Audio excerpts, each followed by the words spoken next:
Now, you've got to give this man a lot of credit, Dante Exum, because we were able to track down Josh Green on game one, and you've been able to avoid me for a couple of games, but we had to get some time with you. We really appreciate it. This series so far, what does the last day look like for you guys? Because based on what we've seen in the postseason so far, you've been able to respond so well. It felt like it was better overall, and the team was happy with it, but what did you take away from game two? Yeah, I think, it was obviously a tough one. The hope is you obviously win, and I think we had a chance too. We kind of stuck in. But, sometimes that's how the game goes. But I think, when you look at series and how they're supposed to go, the home team's supposed to go up 2-0, and then we're supposed to defend home. So I think that's the position we're in, and, we're confident in that. How do you get into, and I know a bunch of you guys are in this for the first time, but you've played in big games. Obviously, Luke has been doing it his whole life. How do you come back here and not think too much about where you're at and the fact that it's the finals and there is a lot riding on this game three, even though it's at a place where you've been comfortable at all season?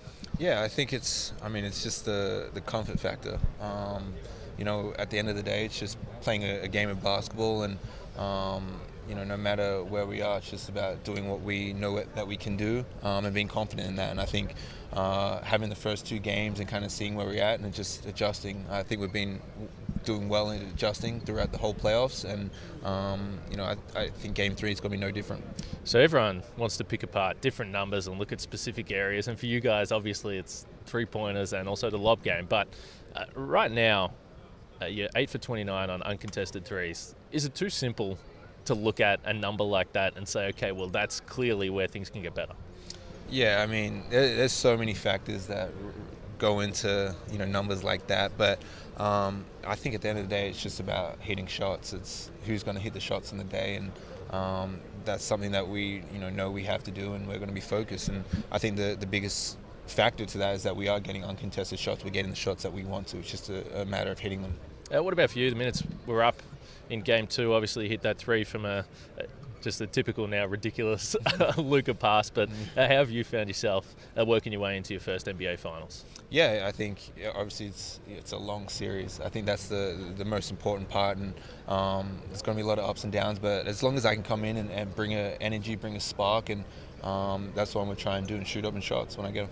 This is probably a tough question to ask in the situation, and you're right in the middle of it, but was there ever a time where you did just think, well, I don't know if I want to get back to the NBA, I don't know if I'm going to get back to the NBA, and maybe if it was before the series or now, is there any part of you that does look around and see the finals logo and everything that's going on right now, including today?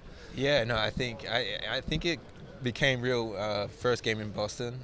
For the media day, we walked in and was all the final stuff. I was like, you know what, I'm actually here. Yeah. But I think it's just a surreal moment, just because, like everyone watching at home, it's something I watch every year, and it's always a dream to get here and be in these games and competing for a championship. And just in basketball in general, was there ever a period where you did sort of get down on the game? Because I look at it and I think of all the setbacks you've had along the way and from the draft, and it would make a lot of sense if there was part of you that were frustrated with the game in general. How have you seen this return here? You played big games obviously in Europe, but to be back on this stage? Yeah, there's been a lot of ups and downs, and I think it was always hoping that you'd get to a game like this. That is why I kept going. I think it's good for me just to be here and just enjoy the moment, and realize that not everyone gets this opportunity. And when I was injured and I wasn't playing and I was down on myself, that is why I did it, to get back to here. And the last year though, and we've said it before, we've spoken, I said that you always look so positive and you've got a smile on your face, and you've been one of the great stories for Australian basketball. But how do you reflect on the last year? Because there's been so much that's happened. Success on the court, another World Cup playing for the Boomers, becoming a dad, and then family loss as well. How do you tie all that together? Because it feels like it's been such a crazy period. Yeah, this has definitely not been the easiest of years, but I think having family around me has been super important. Obviously, having my daughter come into the world has been a great thing, just to kind of see that she doesn't know anything about basketball and she can still put a smile on my face. And even if I had a bad game, just going home and seeing her. I think that's just the things in life that I have to enjoy and just kind of live in the moment. And just that period right there where you were getting picked for the Boomers again, we knew you were going to be there. You signed the deal with Dallas, and it was just before that your father, Cecil, someone that is Australian basketball is so popular and so well known, passed away. How were you able to tie such tragedy that I can't imagine with such success and felt like another big moment in your career?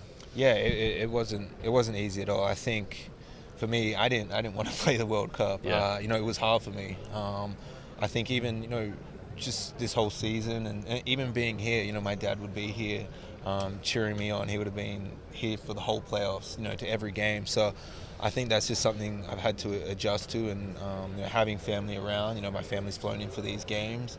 Something that's super important to me, and they're always going to have my backs. And as long as I'm out here and enjoying the game, nothing can go wrong. So. Mate, you've done such a great job. You should be proud of yourself, as we all are. But just back to your daughter. So when we were in OKC a couple of weeks ago, I asked you about naps and your routine, and you said if you can wrap up this interview, I'm trying to get a nap before the game. So let me ask, what impacts the nap routine, and is it nice to sometimes be on the road, because I'm sure you've got father duties along the way that you need to take care of? No, obviously father duties take priority, but I try and time up my naps with her as best as possible. But she's a fussy napper, so she won't get the good 2-3 hours that I get. She likes a little quick 30-minute nap. So, it's good, and I think just having her there, and even if I wake up and she's there smiling, I think that's good for me. What about playing alongside Josh Green? I called him a veteran when we chatted, and it feels like he is, because he's been in the league for a few years. He said he wasn't offended, but you are a veteran in terms of all the experiences you've had right through world basketball. What is it like playing with a guy like that that's obviously playing a big part for this team, and here for the first time as you are? Does he seek out advice? What's the relationship you've got with Josh? Yeah, I think me and Josh have a good relationship. Whether we're talking Dallas Mavs stuff or Boomer stuff, we're always connected and kind of in that sense. But I think the best thing about it is it's easy. We kind of have the same upbringing with Australian basketball and kind of the mindset. So when we do get minutes together, it's kind of seamless, and we like to think that translates to the Boomers, and hopefully that's successful for us this summer. Right, it's a pleasure to see you here. We're all excited, and hopefully the Mavs can get back in this series. Dante Exum. Perfect. Thank you.